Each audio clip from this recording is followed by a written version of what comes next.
I think that's good too. It's not bad. Before we start the show, please make sure you go give us a follow on our Twitter at @complete_MMA, where we are giving the latest and greatest up-to-date content on everything UFC and MMA. We are up to date with all new happenings in the world of the UFC, and we try to post as much funny and interesting content possible. So again, that's our Twitter at @complete_MMA, where you can also go find our own community, MMA Complete Accumulation, that we have started to build over the last couple of days. It's a project of ours that we think is going to go very well, and we'd love it if you could join. Now back to the show. And boom, we're live. What's up, buddy? Nothing much, man. How's it going? It's been a long fucking day. It's been a long day. It's almost the weekend though, so I mean, I ain't fronting. I ain't scared. I'm looking forward to making some money this weekend. That's what I'm looking forward to. Very nice. Mm-hmm. Me too. And it is the first weekend of UFC, so like, how could the weekend be bad? Woo-hoo! We haven't had UFC for 4 weeks now. I've been missing out. Dude, it's weird. It It's feels so bad. weird. It feels bad. It's like a hole in my life. And you know what sucks too is we have 2 weekends in a row of UFC. Obviously, UFC Vegas 67 coming up this week, and then UFC 283 up next week.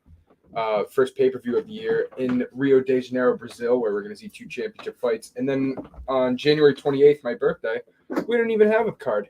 I know. I was a little upset about that. I really wanted to. Can you imagine fucking if there was a Boston card on my birthday? Like, we'd be sitting front row. That would be fire. That would be insane.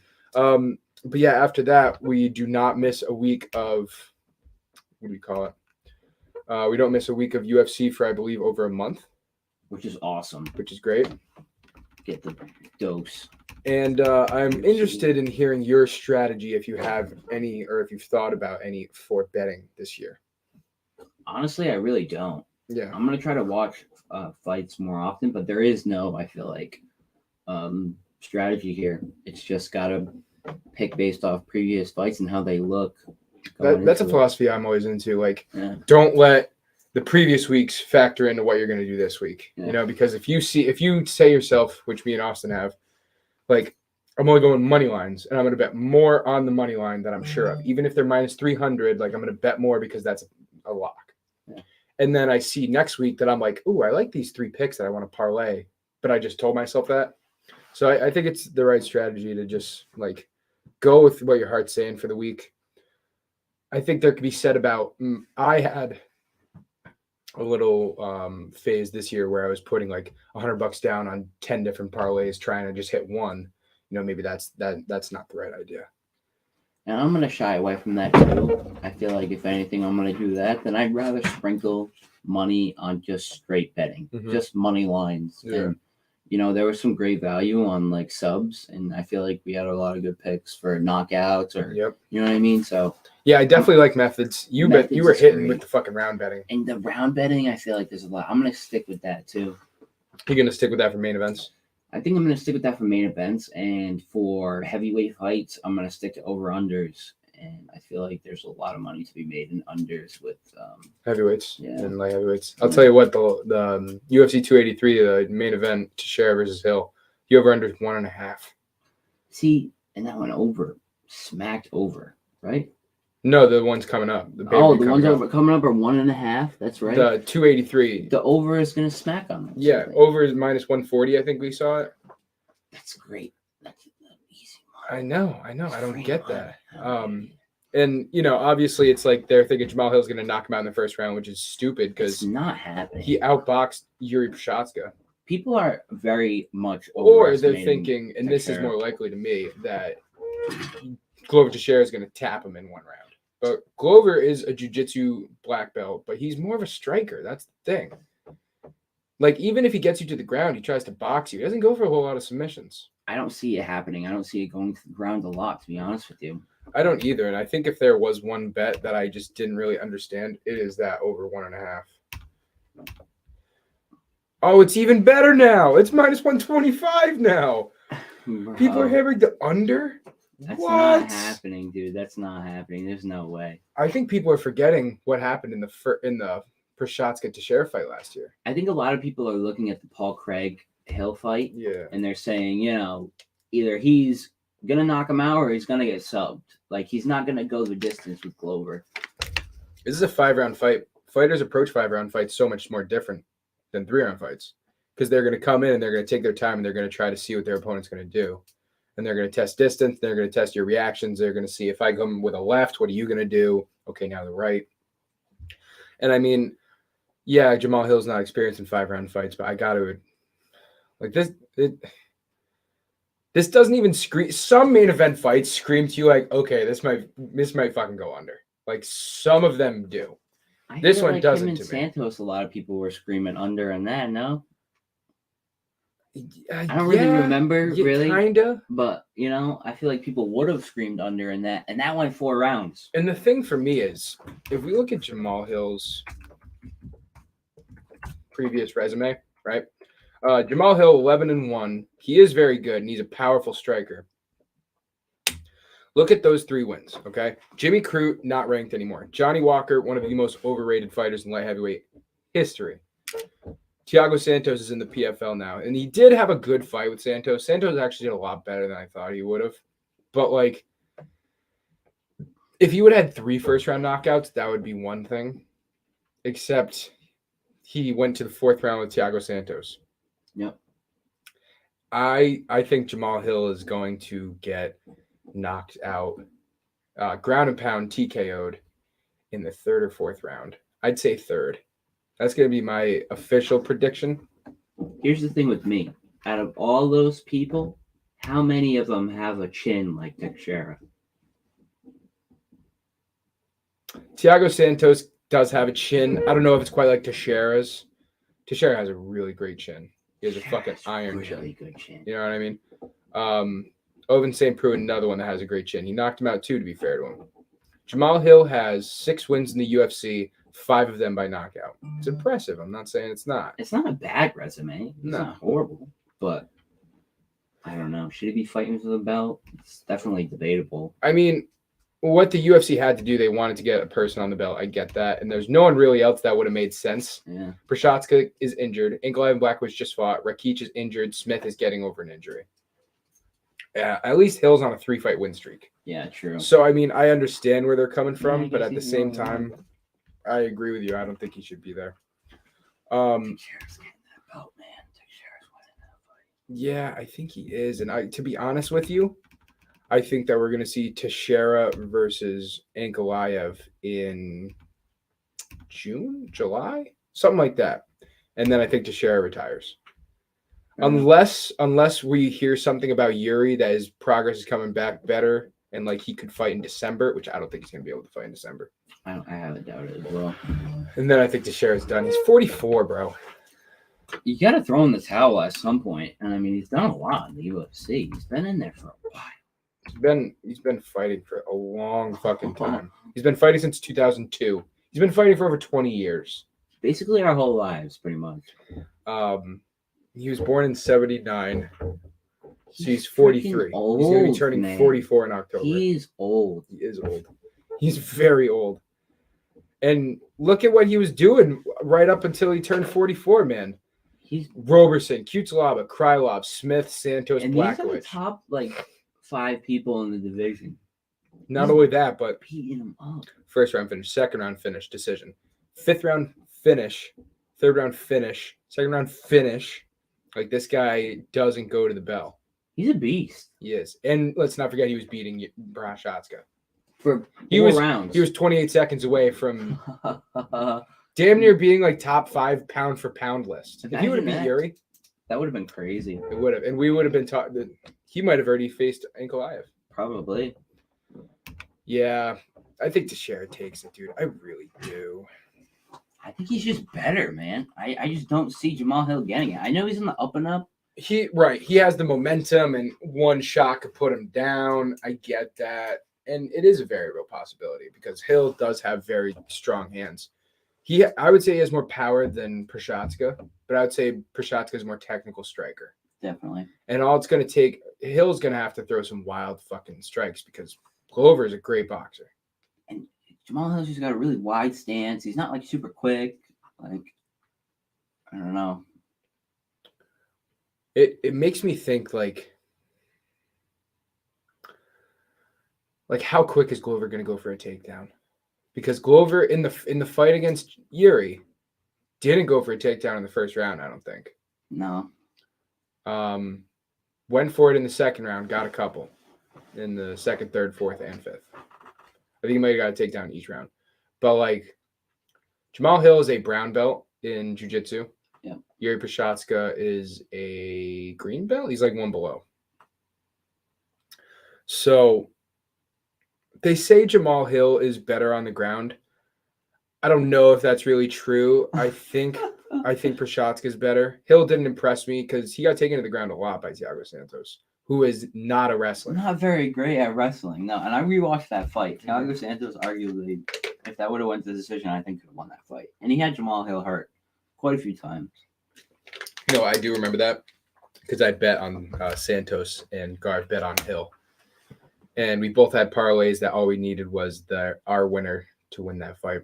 And I thought Santos was doing good. I just think he got gassed. Yep, he did. And did Hill get gassed a little bit too? He did. In the fourth round after the finish, he was on the ground just like... And was it a crazy fight? Like, were they fucking swinging? They were swinging hard. Okay. Jamal Hill throws bombs, man. Yeah. He really does. He's swinging for the fences the whole time. Mm-hmm. And I mean, that is a way to fucking beat people, man. Like, I get it. Like, if you want to just throw haymakers and one of them catches and you're done. But, like, you know, Jamal Hill's not a Francis Ngannou type guy. He's not a Sergey Pavlovich type guy. Like, he's not a brick shithouse. He has decent boxing. He doesn't have elite boxing, and he has power. And he has some ground game.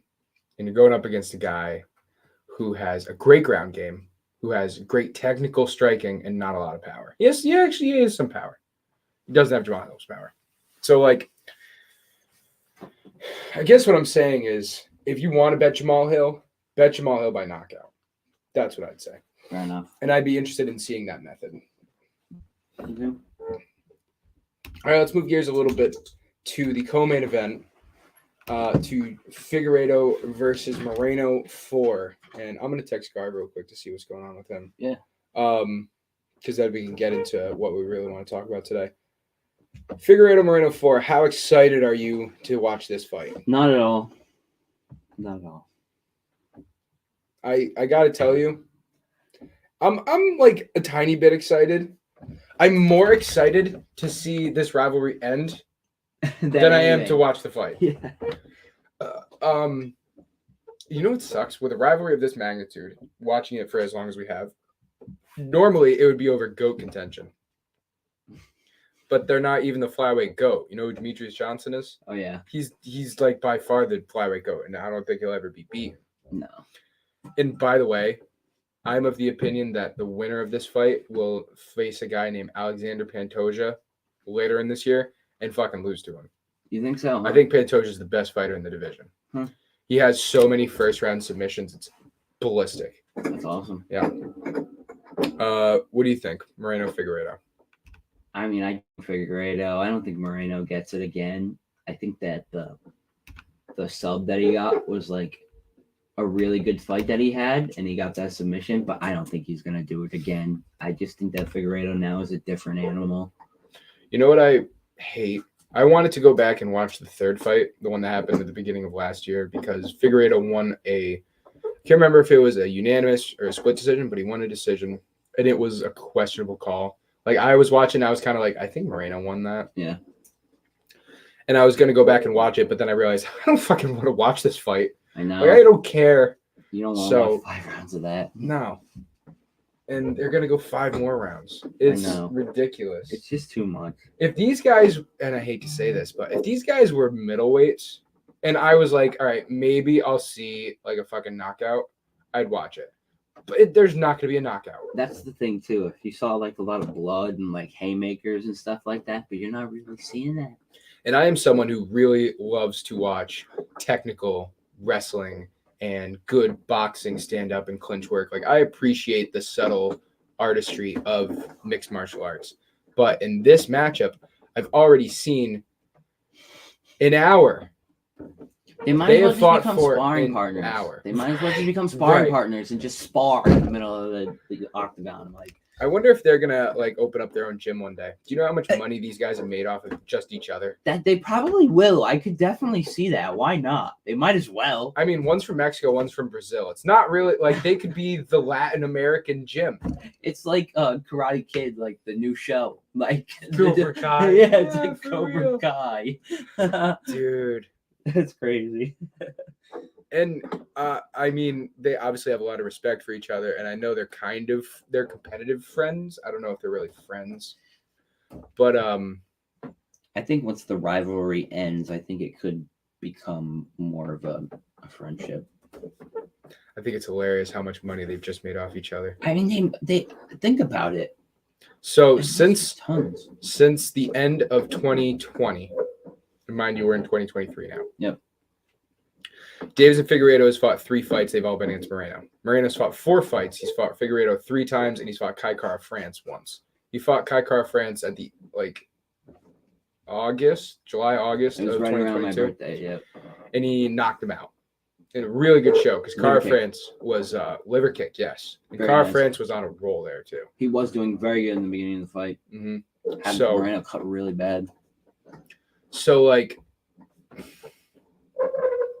I hope to God that the flyweight division, when this rivalry's over, can really uplift itself because there's a lot of good guys. There's a lot of guys that no one's fucking heard about, and I get that flyweights don't sell, but it's mainly because the title picture has involved 2 guys for 4 years.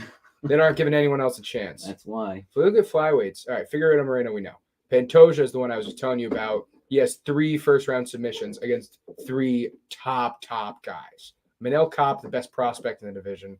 Brandon Royval is the number 4 prospect. Alex Perez was the number 4 prospect when he beat him. All first-round submissions.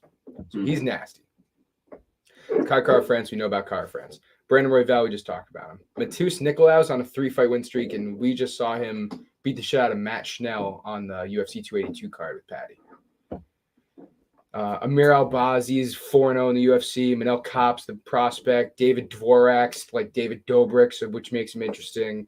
Jeff Molina, Muhammad Makayev's 22 years old. Like, there's a bunch of shit in this division. Yeah. But no one talks about it because everyone's sick of this fucking rivalry.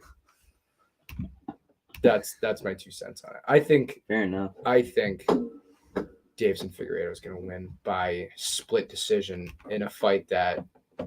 Just This a is in super Brazil, close fight too. Again, This is Brazil. in Brazil. I This don't is know. on Figueiredo's home turf. Does he get to finish again? Like to even it out? I don't know. I don't know. I don't think so. I think it goes to decision. When's the as last well, time but Brandon Moreno got finished? I think it was Figueiredo choked him out. No, Moreno choked out Figueiredo. Or Moreno, yeah. When was the last time when Moreno was got finished, yeah. though? Brandon Moreno's never been finished. Seriously? Seriously. He has a pretty great fucking record, dude, too. Holy shit. He's lost to Pantoja, Pettis, and Figueiredo. That's it. Wow. Sergio Pettis was decent back then. It's not really a great win, but Yeah. he has a lot of good wins. A lot of good wins. This dude's still young, too, right? This guy Yeah. is going to be turning 30 at the end of the year. Damn. He could still fight in the UFC for like 10 years. He really could. And Figueiredo's older. Figueiredo's 35. I knew that. I knew Figueiredo was a little bit older. Moreno's bigger. Like, Figueiredo is more jacked, but Moreno has a 2-inch reach, 2-inch height advantage. Longer, yeah. Yeah, so I'm going to go Figueiredo. By the way, Figueiredo did win a unanimous decision victory over Moreno. And look at these stats. Significant strikes, Moreno 105 to Figueiredo 86. 2 takedowns for Figueiredo, 1 for Moreno.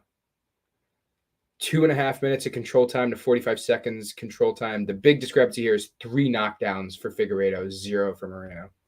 That's really what did it. Yeah. But Brandon Moreno outstruck him in every round besides the first round, which is kind of crazy. Damage. They like to see damage. Which is weird Knockdowns. because, yeah, I feel that's what it really Knockdowns is. is huge. Yeah. It really is. And it was 48-47 for all 3. Wow, 1 point, huh? That's crazy. That could have been one nut kick away from a draw again. I hope Garv's okay and he's just sleeping or something because I haven't heard from him. No? No. And if we haven't heard from him now, I'm gonna guess that he's not even gonna come in. So let's make some picks. All right. What do you think, Steve? You with me? I'm with you. All right. So UFC Vegas 67 is the first event of the year. It is coming up this Saturday, January 14th. It is main evented by the polarizing short notice fighter of Sean Strickland versus the number 14 ranked prospect, up and coming Najmudin Imavov. Speak of the devil, what's going on, bud? Oh. How's it going? Pretty good. I was at my cousin's. Nice. We literally just were about to talk about UFC Vegas 67. Perfect. And This guy's got a fucking notepad. Oh, yeah, bro. and what we got is a complete database for it. So all of Yeah, our picks they call this me- year will be written down, recorded. We will have a definitive proof of who knows their UFC. I'm with this. I think we should have done this a long time ago. Should have done it at the very start. I feel like we were gonna do this last year, but we kind of. I don't think I we don't just know if ever we ever did it. Yeah, I don't know if we ever really decided, but we're doing it this year. Yeah, this year. Well, yeah, it And- makes the most sense. We're gonna have a full year of it. You know, we And- haven't met. You know. I know that our normal, what do you want to call it, schedule is Wednesday, Thursdays at 7 p.m., which you can check us out on our Twitter at @complete_MMA or our YouTube MMA Complete Podcast. Yeah. And you too. I want to say this. Obviously, we're going to be breaking trending news and what's going on every day that it happens. That's going to be a given no matter what day it is. But Thursdays before events, I want to dedicate to that event, which we normally do always. So I'm just Yeah. throwing that out there. That'll be the day, the Thursday before the event, the day we put the picks down. Even if it's a 5-minute, Oh, just to start off, like for like. we don't have right to start off. We can end it. But I'm just saying, like, there will be a segment in our show that we all put our picks down. Yeah, I think we do. We Sometimes. normally do that anyway. Yeah. I think honestly that should be the first thing we fucking do. That's fine. So people, as soon as they tune in, they're getting exactly what they I'm want to down. listen to. All right. So here's the thing. Me and Steve were talking about some rules, and he told me you guys were talking about some rules. So I think now would be a great time to get rules down. Rules? Oh, okay. Yeah, we did talk about rules. So what me and him talked about was like, because we are keeping a record, you know, it's kind of like a friendly competition. It is a competition at the end of the day. Whoever has, you know, the worst one is going to have to pay for a meal out. So, yeah, that's a thing. That's a thing. Oh, I'm down. I'm with Fair it. enough. And it's probably going to be me. And so we don't have to make a pick for every fight if we don't want to do it. Agreed. Agreed. Okay. But let's say someone else wants to pick that fight to their record, go for it. Yeah. Go for it. We don't Absolutely. have to have the same amount of picks. It's win-loss. It's off a ratio. Yep. That's what the whole scheme is. Yes. Like, it don't matter if Now, what's what. Now it's off of ratio. It's off a ratio. But say like at the end of the year, say you're at 60%, I'm at 59%, and Steve's at 57%. But Steve has 300 right guesses, and we only have 180. Like, I'm giving that to Steve. No.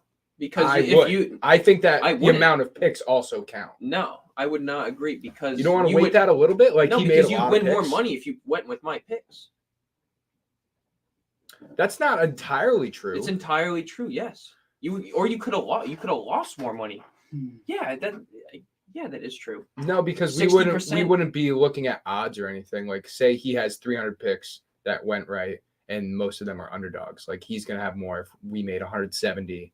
Well, now You you're getting didn't way lose as many. technical with. That's what I'm saying. No, Like, you're you getting can't- like real deep. Okay. Underdogs count, but maybe we shouldn't go off a ratio. Maybe you should go off of units. that's gonna be a bitch to do. But That's the easiest way. I am down to do ratio. I think that probably would be the best way. I ain't giving that to Steve. No, I I'm think- not. Well, I'm not.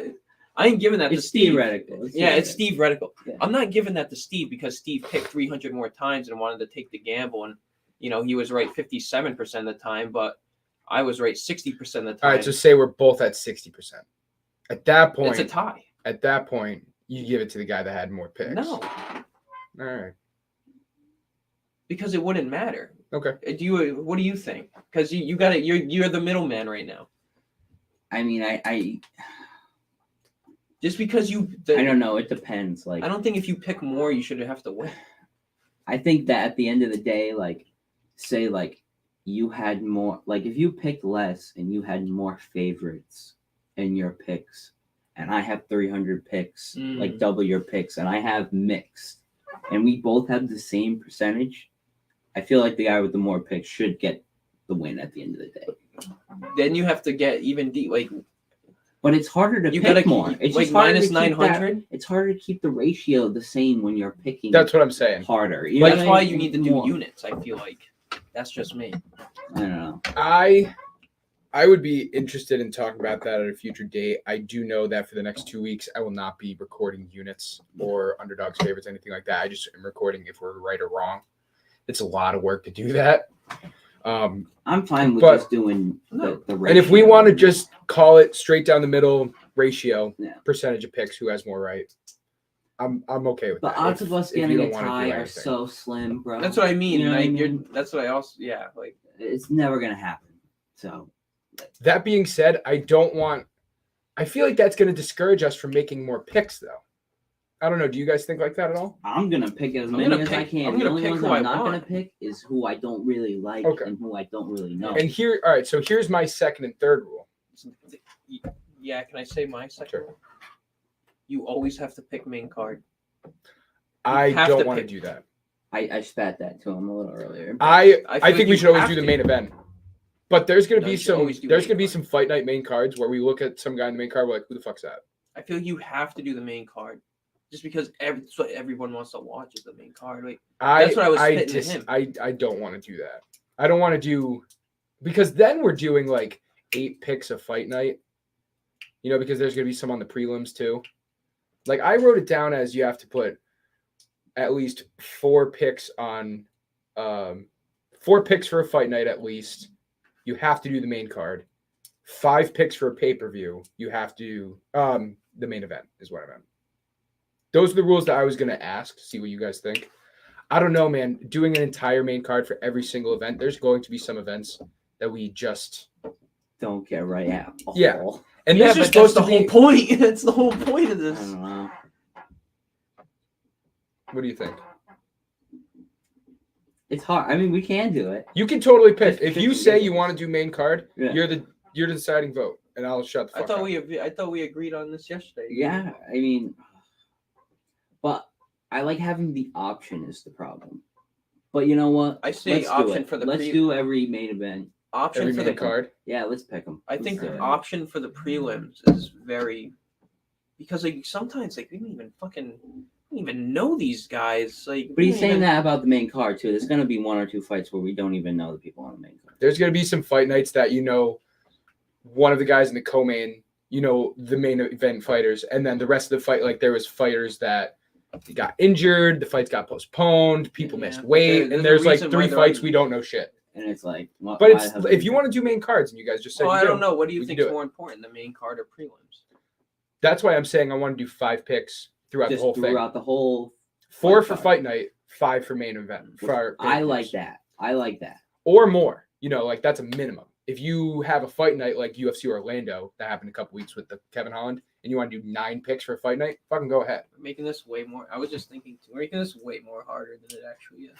It's not really hard if you look at it like that. You just have to do 4 And then picks. You could just pick every single fight You could. and just be like, yeah, that's it. Just every single fight. It don't matter. You could. And like you don't have to bet on it. Right. And then you could keep that completely separate as another thing. We could just stuff have that you only picks bet and then on. say our locks and what we. And that's actually what I was wanna kind of bet going on. for here. Like these are our lock picks. Yeah. You know what I mean? It's not a pod bet, but it's close to a fucking pod bet, in Yeah. my opinion. Yeah. So we should make. All right. Hang on. Let me see if you guys like this. We should make this every single fight you pick, and then there's a separate one for just like who you want to pick. Like you can pick minimum 4 or 5 and do whatever you want. It's a good compromise. All right. I don't know. Like you pick every single fighter, so then at the end of the year you have a record of every single fight that you picked, All right.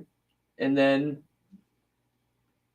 If Yeah, you you feel just do like it. doing that, though. It's just a lot of work, but I if you know, guys it's a want lot. to do that, we can do that. I mean, how is that in a lot of- sense, hang on. because I just have to make He's a gotta go full through new all these thing, and I have All to right, write then down all I'll do these. my own. I'll do it on my phone, and you can just do yours. I'm just saying, like, it's a really good idea because that would give us a great list of, we would have a whole It's a fucking lot list. of data. We would have Yeah. a great data But we can set. literally both do this on our phone and do our own, and then just send it to you at the end of the year. If you guys want to do that, that would be fucking great. But either just way, don't- if you guys want to do that, it's a good idea.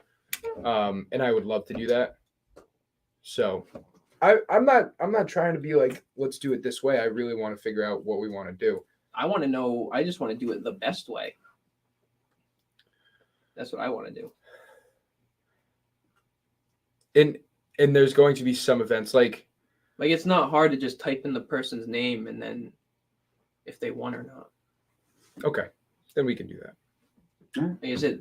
No. Is it that hard? Nope. Nope.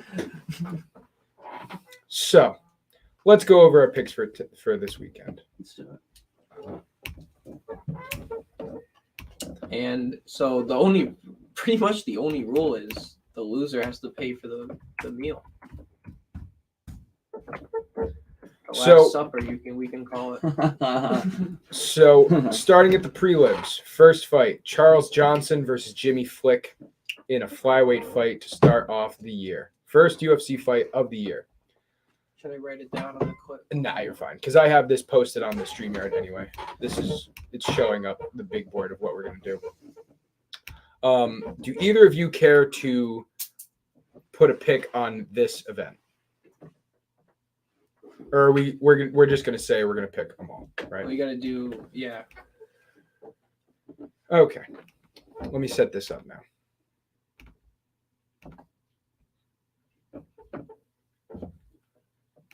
I'm going to pick guys just because I like their fucking name, dude. You know what I mean? Like, that's where I'm at. And that guy's got a better name? Facts, bro. Boom. Picking him. Winner.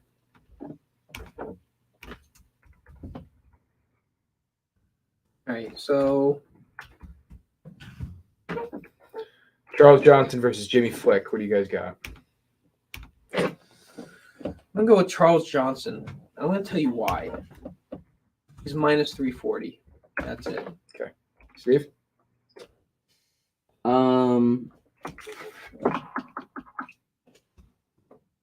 I am going to go with Charles Johnson as well, only for the reach advantage and because it seems like Jimmy Flick has been knocked out in 4 of his 5 losses. So I'm also going Charles Johnson. His only loss is to Muhammad Makayev in a second-round submission. He beat Zamir Tukagov, who's a good up-and-comer in the division. I actually was going to put this on, like, if we were doing the 4 picks, which I am going to still do. If you guys want to do it, you're more than welcome to. If not, don't worry about it. But, like, your locks that you think, I don't know. He's definitely on my list. He was one of the guys that I'm really thinking about betting on. I didn't realize he was minus 340, though. That kind of fucking sucks. yeah. What do we got up next? I think up next is Um, Dan Argueta and Nick Aguirre. Dan Aguirre versus Aguirre. Dan Argueta versus who? Nick Aguirre. Aguirre. Yeah. I do not know these fighters at all. No idea. Is this what we're gonna do? Like when we look at fights that we don't know the fighters, we're just gonna take them on fucking who's the favorite?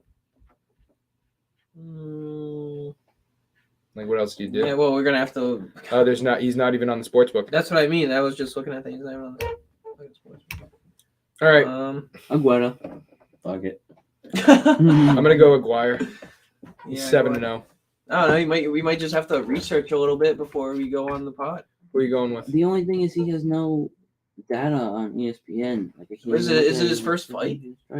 In the UFC, I think. I don't know either. No idea. I have no idea. I have zero. I don't know. Where does -5? Oh yeah, dude. Yeah. Who's -550? Argueta. Argueta. Yeah. Okay. Argueta. I don't know I how to think pronounce his he's name. gonna win. Are you guys going for Argueta? Yeah. I'm going Aguirre. I'm throwing fucking.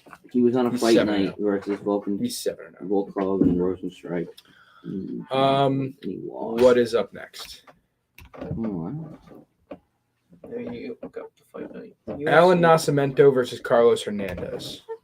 I'm gonna go with Nascimento here. Nascimento is actually a pretty good flyweight. What a canceled ones, Jesus Christ.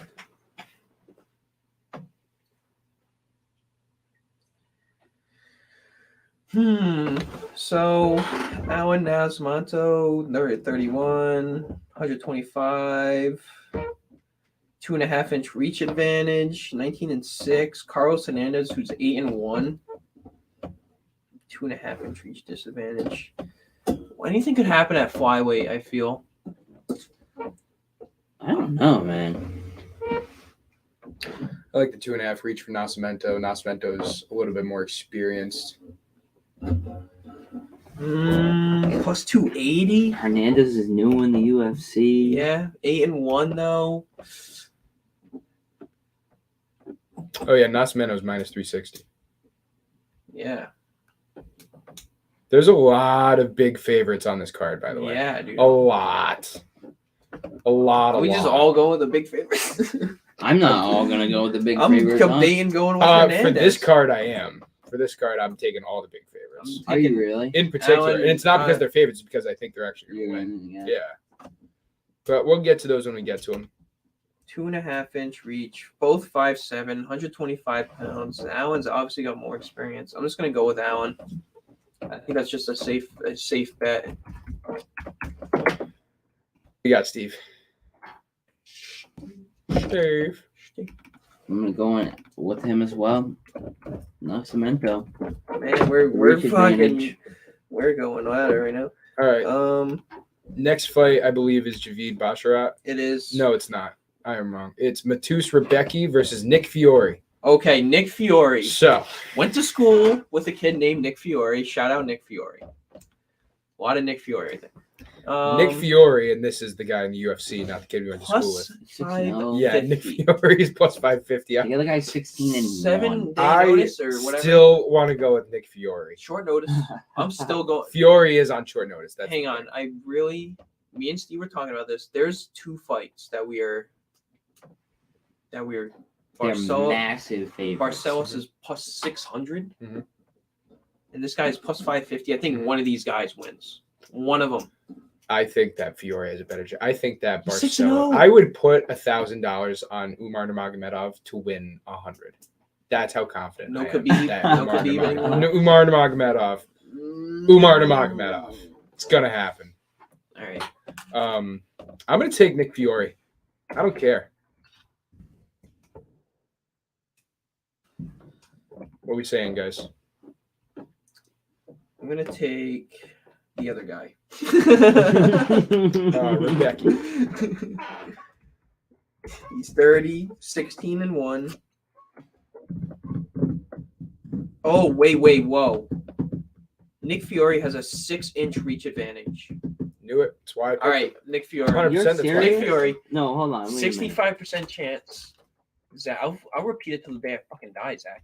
65% chance when you have a 6-inch reach advantage. Oh, Yeah, see, you're it not doesn't- wrong. He's 4 inches taller. Yeah. Bro, Oh, Nick Fiore, give me that money. Oh my God, he's bro, winning that is fight. that did we just discover the fucking diamond in the fucking So when we say we're picking all the favorites for this card, and then we all take the plus 550 guy. Yeah, All but right, hang on. cool, we're He's good. 6-inch reach advantage. It's because he's 6-0 and he's making his UFC debut. And he's on a short notice. That's really what it is. He's on a short notice. If there's a bunch of debuts on this card, one of them is bound to win. Right. There's no way that all of them are going to lose. Right, I agree. Next fight, we have Claudio Ribeiro versus Abdul Razak Al Hassan. Al Hassan, a pretty seasoned vet at this point of the UFC. He's been in like 3 or 4 fights. And Claudio Ribeiro has been in there a little bit, just definitely not as much Claudio experience. Rivera has a 4-inch reach advantage. He's also taller. More significant strikes. What division is this? Yeah, middleweight. Yeah, Middleweight, okay. I'm taking Can Rivera. you? We need a fucking producer.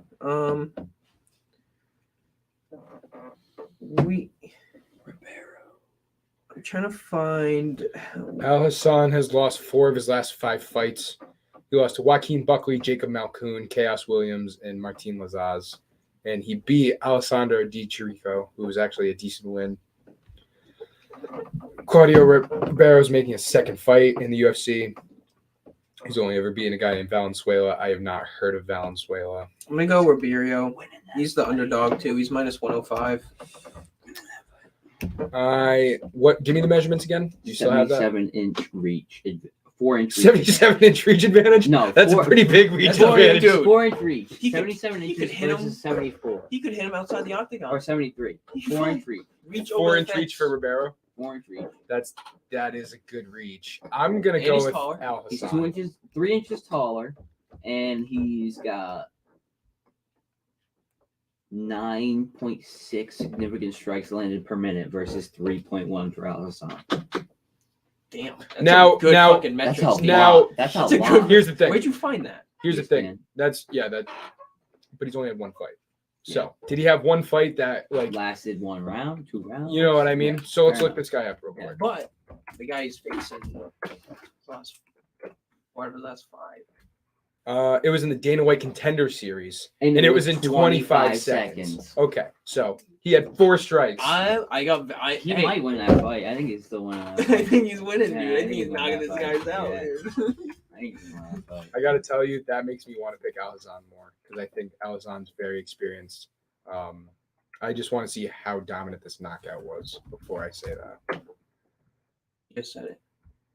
Oh, it looks bad. It looks bad. Oh, It looks Hang on, bad. hang on. It It's was off bad. a spinning back fist. oh, Oh my god, he hit him. Hang on, he hit him twice. He hit him straight on the jaw.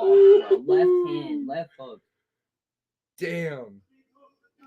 That's a good leg kick.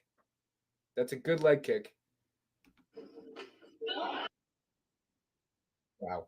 I'm gonna bet on him. I'm betting on him. Too. I'm betting on him. That motherfucker's Yeah, got okay. power. I'm gonna go with Ribeiro. Yeah, right. And he has a good reach advantage, and he's younger. I'm gonna go with that. Wow, that was, dude. I've never seen that knockout before. That was Kind of fucking a seasoned little disgusting. head. He did. He kind That of was his head. That was disgusting. awful. His head kind of went sideways. All right, so moving on. Next, we have Javid Basharat versus Matus Mendonca. Javid Basharat's one of my biggest prospects of the year, which an article is coming soon if you check out our page. Article Dude complete. without the blue hair. Dude without the blue hair. Javid Basharat, he has a 2.5 reach disadvantage. Matus Mendonca is 23. Basharat is taller, much taller. It's like 4 inches taller than him. And Basharat is 13-0, and this guy's disgusting. This guy has like serious ground and pound power. I'm taking Basharat. Plus, I brought my computer. I'm gonna clean it up and stuff. Word. So I have another computer. Might just start coming here, dude. Do a little pod action down I'm here. also throwing Basharat on my like locks of this card. That was one of the guys that I really like. I'm gonna go Bashra as well because you're going with him. And I'm putting faith in you. 2.5 inch reach advantage for Mendonca. Mendonca 23, Basharat 27. It's taller though.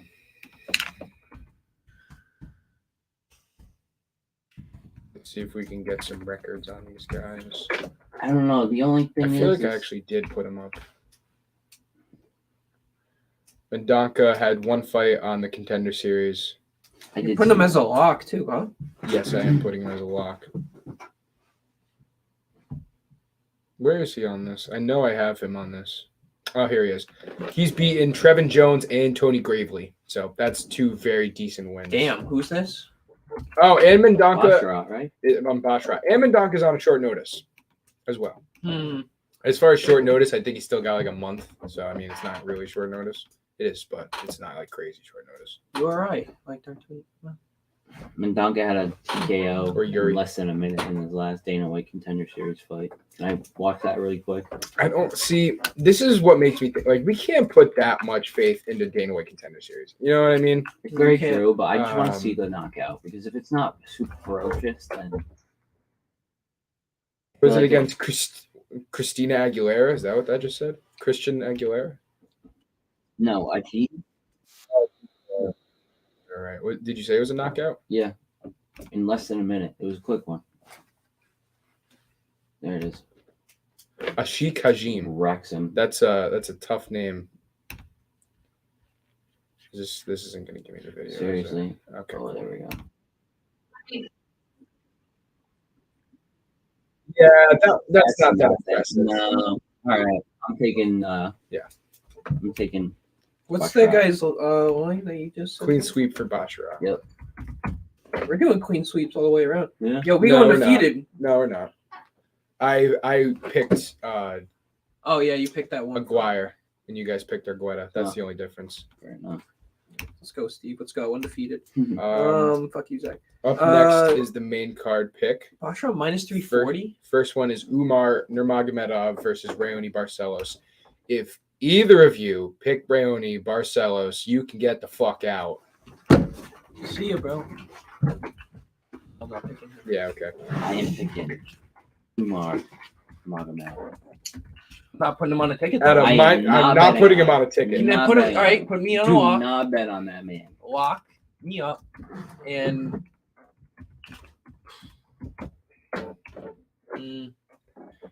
Steve, do you have any of put me these? That, Bashra. Put me do you have any of these that you'd No. like to say are locks? Go to back to my picks.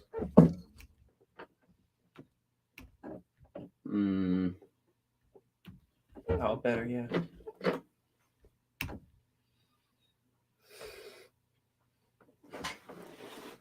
Nope. Nope. All right. Not yet. All right. So we all have Umar Nurmagomedov. That's pretty quick. Next one, we got Caitlin Vieira versus Raquel Pennington. All right. Here's where we get technical, boys. Vieira, for me. Okay. Seen Pennington fight, not impressed. 14-9. Vieira, kind of up and coming. Is this a woman? Half-inch reach for Caitlin Vieira. That's nothing. 1 inch height for Vieira. That's nothing. Now, if we Put her as a lock. That's a lock, to bro. women's fly, Vieira, lock it up for me. Winton Bantam, I believe, actually. We have Caitlin Vieira, who's on a 2-fight win streak against Misha Tate and Holly Holm, which sounds good, but you remember that they're both like 38 years old and are Misha Tate's young. out of there. Yeah, She's but they did really She well. is young, but she's like in her I'd marry in her her right second career, and she's now. already pretty bad. I'd marry her right now, Zach. Raquel Pennington's on a 3-fight win streak against No, I wouldn't marry her. Candice Renault, Penne Kianzad, and Aspen Ladd. I think we need to get more technical and check She's out the these underdog? bitches' records. What'd you say? She's the underdog? Pennington? I believe so. Yes, Pennington is plus 110. Caitlin Vieira is minus 130.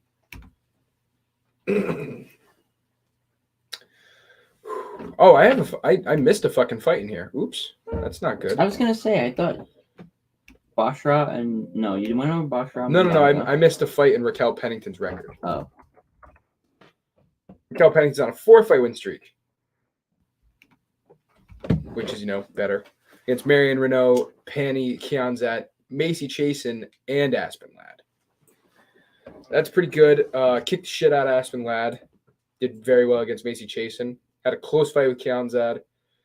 Beat the shit out of Renault. Then you got Vieira, who had a very close fight with Holly Holm in a 5-round split decision win. Had a very close fight with Misha Tate. And it looks like fucking Misha Tate should have won this shit. Significant strikes. Misha Tate won. She had a better significant strike percentage. She had more takedowns. She had more control time. Except Vieira had 11 more total strikes. Interesting. Misha Tate had more strikes in rounds 3, 4, and 5. Looks like Vieira landed a lot more in the head, though. Yeah, 84%. That's a good point. I Okay. would love to see Holly Holm's face after the fight. I'm sure she's probably fucked up. This is Misha Tate. Or, yeah, Misha Tate, sorry. It's all right. She's gorgeous. And one of the refs even Yeah, gave Misha 4 Tate rounds to is Caitlin pretty. Vieira. Yeah, I think I know who Misha Tate is. Misha Tate is very pretty. She's been in the She UFC is for a gorgeous. while, hasn't she? Yes, she She's is. fucking beautiful. She was a member of the first ever women's rivalry that ever had any significance with Ronda Rousey. Mm. Ronda broke her Is arm. Holly Holm the one that looks kind of like a dude? Yes. Jacked? Yeah. Jesus. I am going to say this is a close fight. This is a closer fight than I thought it was going to be. And when I looked over this, I did say I was going to pick Caitlin Vieira. And I'm almost leaning towards Pennington, but I'm going to stick with Vieira. I'm going to stick with her. She's had bigger main event fights. Raquel Pennington's on a 4-fight win streak, but she's had close fights. They both have close fights. I don't know. I like Vieira more. There's really not much difference between these two. What are you thinking, Steve? I am going to go with Pennington. I'm going to fade you You're guys. going to go Pennington. All right. Yep. Okay. Zach, what's your middle name? Steve. Steve. Steven. Steven. Stefan. Up next, Stefan. Up next. Stefan. we have Punahele Soriano versus Roman Kopylov. Have you guys heard of either of these two? Not until you. Yeah, I have. Okay. 2 seconds ago. I have heard of Punahele Soriano a little bit. Mm-hmm. He is the favorite. He's minus 160. Yeah. I have, however, heard of Roman Kopylov at plus 135. I'm taking him. I like Roman Kopylov in this fight a Really? lot. I do. Wow. Who is this? Kopylov lost his first 2 fights to Carl Roberson and Albert Duraev, who are 2 very good middleweights. He then beat Alessandro Di Chirico.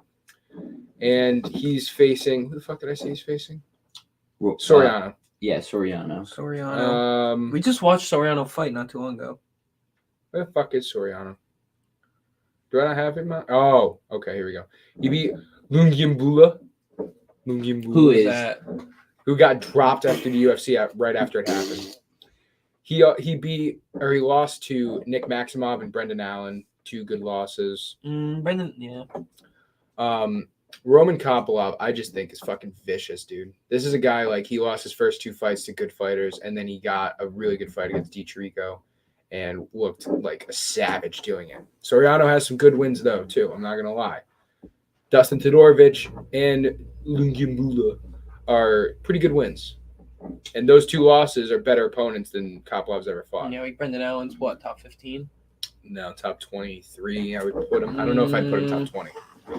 I don't know if I would put Lungiambula as a good win. I don't know if I do that. I don't think so either, but it is a better win than Di Chirico. Like, it's a better win than Kopylov has. Fair enough. I'm going Roman Kopylov here. Just saying, just throwing my 2 cents out.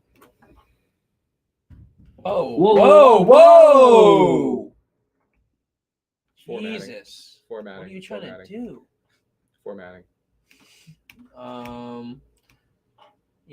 Just because I don't want to take the same fucking pick as you and I want to pay for the Last Supper, I'm going to go the opposite with you on this one. You know what?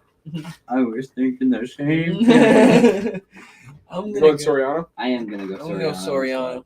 Oh, boy. If you guys do well, I'm doing really fucking bad in this.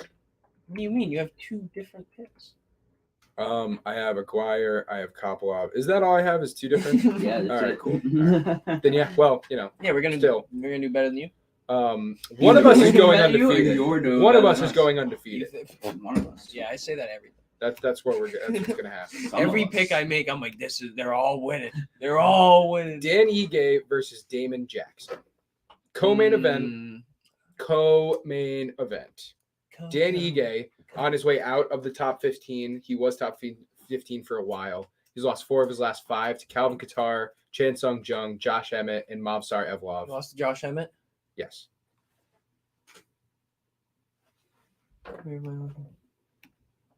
Okay.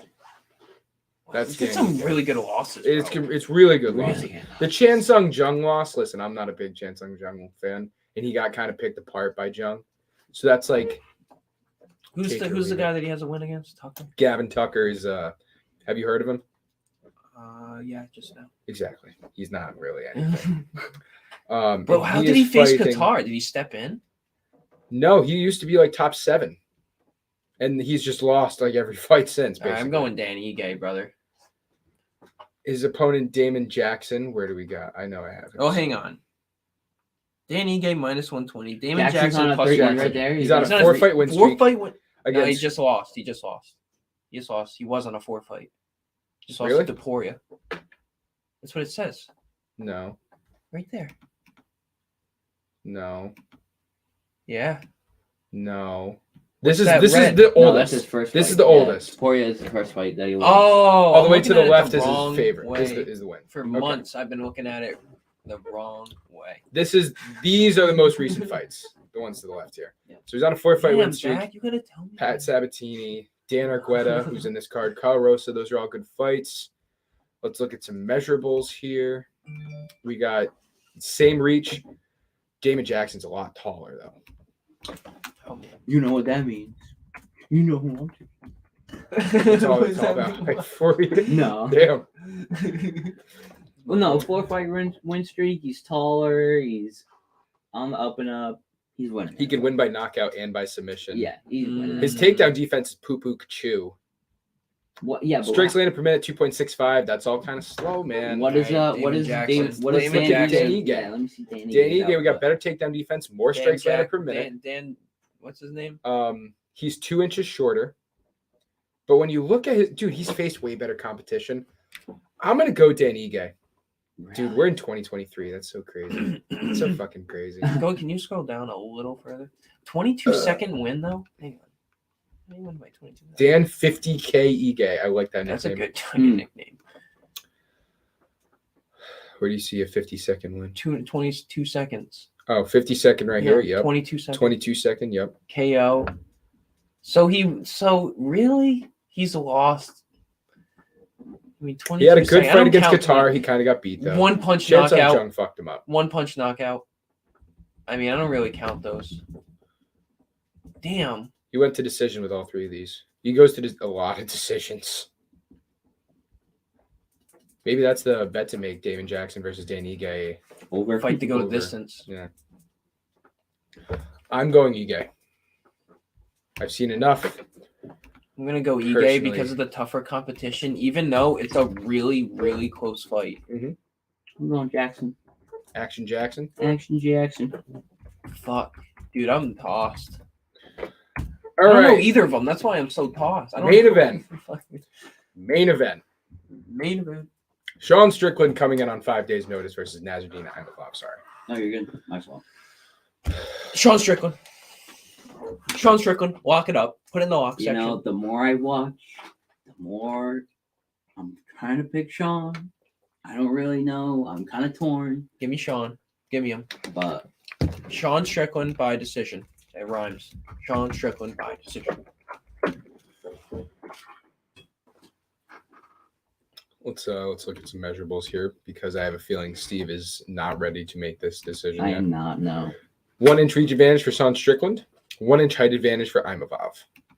Going to their records, we have Sean Strickland on a 2-fight losing streak against Alex Pereira and Jared Cannonier. Before that, he had a very impressive winning streak, all by decision against Jack Hermanson, Uriah Hall, Christoph Chaco. Yep. Nasruddin Imavov is on a 3-fight win streak. He's only 4-1 in the UFC. So he's beaten Joaquin Buckley, Edmund Shabazian, and Ian Heinisch. And that's it. How did he lose to Hawes? I will check that for you in 1 second. My bad. I never No, you guys don't worry about it. did this. Let's look at his record real quick. Oh. I saw Imavov fight. Who was it? Shabazian. It was a majority decision. It was a majority decision that he outstruck the fuck out of Phil Hawes, but Phil Hawes took him down a lot. And Sean Strickland doesn't go for takedowns. No, he has the he ability to, but he doesn't. And Sean Strickland is really slow compared to a lot of the fighters in the division, where I feel like Amavov is very quick. He's a pressure happy guy. And Me and Austin were talking about this. Like this both, might be a fucking brawl in the first round. It very well could be. The only thing is Sean Strickland takes damage very well, where I think Imavov has a lot of scar tissue. Mhm. And I think he might get cut really easily. So I'm going with Imavov. Just to put it on. I just like what Strickland proved in his last fight. That's what I like about it most. Like, And prove that he can take a punch and he can keep going and keep competition in the late rounds. Like, this is back-to-back main event. Could have won that too. It was so freaking close. And Imavov has not faced the competition of Strickland yet. This is his toughest competition yet, which obviously that's what all fights should be. You're facing competition, But I'm also putting Imavov on my locks. I'm just saying. Yeah. Just saying. No, fair enough. putting Sean Strickland on mine. And I'm putting Bashrat and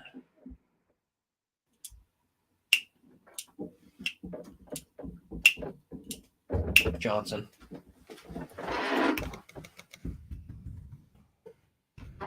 Put Nurmagomedov for my locks.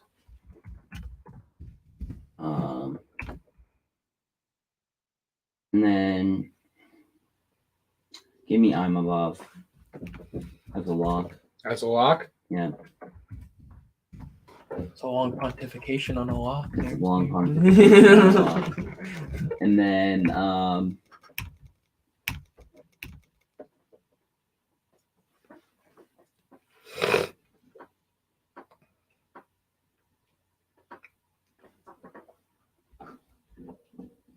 I think that's it.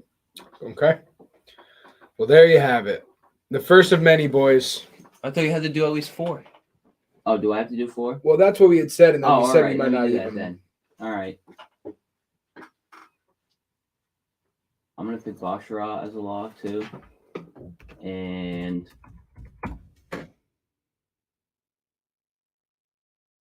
I almost want to put Ribeiro on here too. No, it's against Alessandro. No, I'm not gonna. No, I'm not gonna. I wanted to put Nascimento. So we could just do this for one whole fucking pot. Oh, easily. Yeah. Or like 45 minutes, first 45, then the last 15, whatever. Mhm. Whatever. But anyway. and give me Johnson too. Fuck it. All right, so I have a feeling this is going to be how it is for a lot of events this year. We're all going to have like 3 of the same picks. Well, it's usually Johnson- the pod bet, you know what I mean? Johnson, Bashrat, and Nurmagomedov. Just real quick, just to fucking Shit's tickle amazing. our fancy. What do we got for a pod bet for Johnson, Bashrat, and Nurmagomedov, who are respectively -340, -340, -1,000? Can you all We're looking at -119, can you put Vieira on there? Because we all picked her. plus 225. I'm not going to put Vieira on a Yeah. pod bet. I'd actually be interested in putting money on Johnson, Bashrat, and Nurmagomedov. -119 is pretty good. It's not bad. It's not great. Is it even worth putting? Take Umar off. -149. So Yeah, you it's give kind of me worth 30. it. It's kind of worth it. It's Yeah, kind of worth that's it. It is a little probably bit. the pod bet. Yeah, right there. Those two. Nah, I want to throw Nurmagomedov on. Yeah, Really? I think it's It's worth. worth it? I think Dude, it's he's worth the gonna 30 win. points. It's 30 Bro, points. he's gonna win. No way. You could definitely. I Find think a it's better, worth. I a say better I would lock never on do there. it. I All right, say I hold would never on. do it, but So with just the 2, you win $67. This If you add Umar, you get 84. So it's a $17 swing. I'm not You- nitpicking. We don't need to you- put him right. on there. We Yeah, don't need no. to. I'm You not have to nitpicking. think about it though. Like, what chances are you giving Brody Barcelos to win this fight? True. I'm giving him a 1.4% chance of winning this fight. I swear to God. All right. Umar Should is put going to Barcelos put and the Nick Fury Umar on, down. It's just a $17 swing to be down. We should put $100. Barcelos and Nick Fury on a parlay. Just let it fucking ride, dude. Pay $50 to win 50 grand. Wow. That's crazy. Plus 6,200. We were looking. I was looking. Pretty nasty. We were like parlaying some of the next UFC fights with that. All right, so that's going to do it for us today. UFC Vegas 67 is coming up this weekend, the first event of the year. Make sure you guys who have been following. We got some Twitch chats. Really? Yeah, thanks a lot from Padakin. Facts, dude. Make sure you guys go give our Twitter follow at @complete_MMA, where we have been putting up live, up-to-date news and just overall good content over the last months. We've been trying to gain it, and we have some possibly exciting news coming up next weekend that I wish we could talk about now, but we can't. Mm-hmm. Also on Twitter, we have started our own community page, MMA Complete Accumulation, that we are giving to followers with great knowledge and conversation that we see a lot on our Twitter feed. So if you guys want to be a part of the community, which I strongly advise you to do because it's a lot of cool interaction with people, we got to talk to you. Every single tweet that you put out in this community will be read and responded to by us. So it's a great way to get our attention and just have a really good content for UFC media. Yeah. And if you want to get added and notice to be added, I would be replying to our tweets. I would be replying. Liking is different, like replying is like giving content, you know what I mean? So all right, so that's basically going to do it for us, ladies and gentlemen. Enjoy UFC this weekend. I know I will. And next week, we got the first pay-per-view, and that's where we're going to really get started, boys. I can't wait. So thank you, everybody, for tuning in. We are going to get out of here. I forget what the fuck I did for the outro last time. I said it. I can't remember either. And we're out.